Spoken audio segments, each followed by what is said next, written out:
Hello friends, मैं Saurabh Suman SS exam गुरु YouTube channel पे आपका स्वागत करता हूं। आज हम आपको बताएंगे कि सक्षमता परीक्षा की काउंसलिंग कब होगी, डेट क्यों बढ़ गया। दूसरी बात, सक्षमता परीक्षा तो काउंसलिंग हो गया, लेकिन नियोजित शिक्षक जो फर्जी थे वो अब पकड़ में आ रहे हैं और भाग रहे हैं। और साथ में जो लोग हर समय ये डरते थे कि एक बार उनके विरुद्ध कार्रवाई हो जाएगी, शिक्षक जो डरते थे, तो अब हाई कोर्ट ने क्या किया है ये देख लीजिए। कुछ दिन पहले हाई कोर्ट ने आपको एक कहानी बताता हूँ। इंसिडेंट क्या हुआ कि शिक्षक और डीईओ के बीच मारपीट का एक मुजफ्फरपुर के आसपास का प्रकरण हुआ। उसमें शिक्षक को निलंबित कर दिया गया जो हेडमास्टर थे, और उनके खिलाफ कार्रवाई भी कर दी गई। अब हाई कोर्ट ने इस पर सख्त टिप्पणी की है और एसीपी को बुलाया है और पूछा है कि इतना जल्दी कार्रवाई आपने एक तरफा क्यों किया। तो यहाँ इस पूरे कहानी को बताने का अभिप्राय यही है कि आप ये मत समझो कि आपके विरुद्ध कुछ कार्रवाई होगी तो आपको बचाने वाला कोई नहीं। आप देख लीजिए, पूरा न्यूज़ है। तो अब नियोजित शिक्षक को और जो भी बीपीएससी पास शिक्षक हैं, आप सबके लिए कोई ना कोई तो लोकतंत्र में आपके लिए खड़े हैं, और तो शिक्षक इसके लिए कभी भी घबराए नहीं। दूसरा, हम आपको साथ में फर्जी शिक्षक को लेकर भी बता रहे हैं। मुजफ्फरपुर में 13 अप्रैल तक अगर शिक्षक नहीं पहुंचते हैं, जो फर्जी शिक्षक जिन पे संशय के बादल हैं, सर्टिफिकेट जांच के लिए जिन्हें बुलाया गया था, तो उन्हें निलंबित कर दिया जाएगा। अब सोच लीजिए, इससे ये पता चलता है कि ये सब शिक्षक कैसे शिक्षक बने। क्योंकि बीपीएससी में अगर हैं तो बीपीएससी में आपको पता है कि एक संगठित गिरोह के द्वारा ये सब कार्य किया गया था कि दूसरे के बदले, आवेदक के बदले किसी और को बिठा के ये सॉल्वर गैंग वाला कार्य किया गया था, और शिक्षा विभाग ने उसको पकड़ा भी है। अब मैं आपको एक शिक्षा विभाग के फर्जी शिक्षकों की एक और न्यूज़ दिखाता हूं, आपके सामने स्क्रीन पे है। फर्जी सर्टिफिकेट पे आपको पता है कि शिक्षक जो भी बहाल हुए थे, नियोजित शिक्षक, तो अभी जो सक्षमता परीक्षा हो इसमें बहुत सारे लोग इसमें पकड़े गए। 1151 शिक्षक इसमें थे जिन्हें पटना बुलाया गया था, लेकिन उसमें से बहुत सारे शिक्षक को का गड़बड़ी नहीं था, उन्हें फिर से बोल दिया गया, मौका दिया गया है, उन्हें कुछ डॉक्यूमेंट्स लाने की बात कही गई है। लेकिन बहुत सारे शिक्षक ऐसे भी हुए फर्जी शिक्षक जो सर्टिफिकेट को शिक्षा विभाग में ही छोड़ के और भाग गए। तो अब वैसे शिक्षकों के विरुद्ध कार्रवाई, आपराधिक मामला भी दर्ज होगा, आपको पता है। अब ये आपके सामने स्क्रीन पे दिख रहा होगा पूरा का पूरा न्यूज़।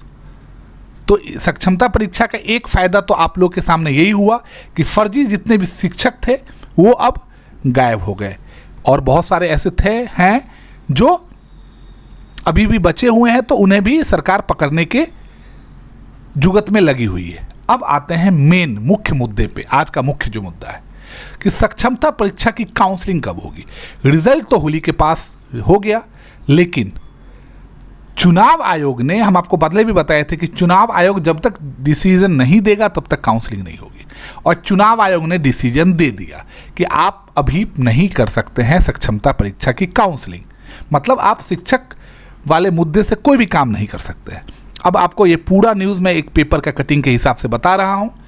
1,87,615 नियोजित शिक्षकों की काउंसलिंग अब लोकसभा चुनाव के बाद होगी। 4 जून को लोकसभा का रिजल्ट आएगा, तो आप मान लीजिए कितना भी कम कहिएगा तो 10-12 से पहले काउंसलिंग ही शुरू नहीं होगा। शिक्षक अब इंतजार जो है वो जुलाई महीने में चला गया, क्योंकि आपको पता है कि ये एक आदमी का तो काउंसलिंग है नहीं, ना जिला वाइज काउंसलिंग हो रहा है, सब काउंसलिंग पटना में होगा। पटना में अगर काउंसलिंग होगा, जहाँ पे काउंसलिंग में होगा क्या, आपके प्रमाण पत्र और कागजात का सत्यापन होगा। आपके ऑनलाइन फॉर्म से उन्हें टिक करके मिलाया जाएगा कि आपने क्या क्या ऑनलाइन में दिया था और क्या आपके पास फिजिकली मौजूद है।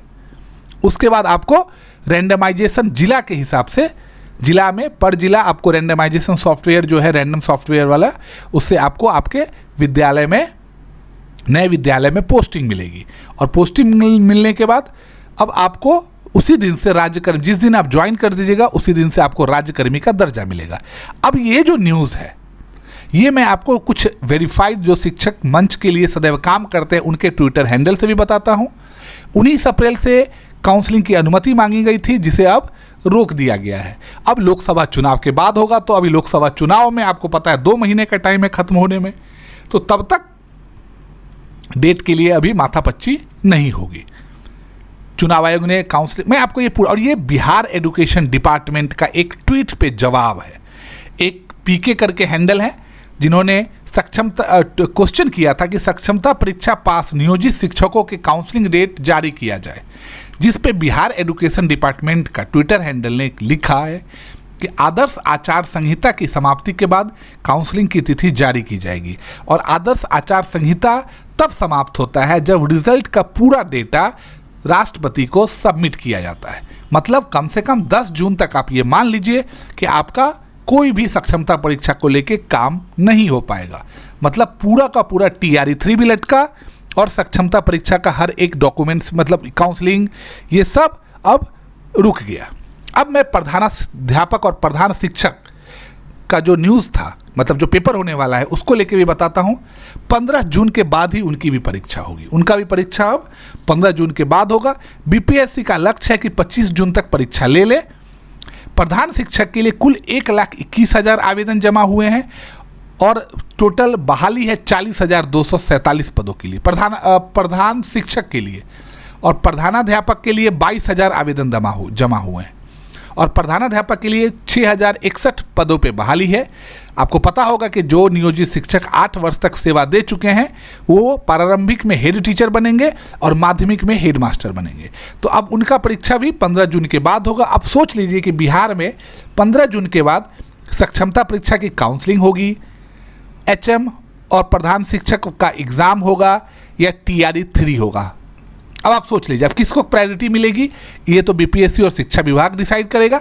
लेकिन तब तक अब ये कहा जा सकता है कि आपका काउंसलिंग नहीं हुआ, मतलब आपका एक और फेज, मतलब जून से आपके जो पोस्टिंग होने का आप सोच रहे थे वो जुलाई अगस्त तक चला गया। बाकी मेरे साथ जुड़े रहने के लिए आपका बहुत बहुत धन्यवाद। चैनल को लाइक और सब्सक्राइब करते रहें।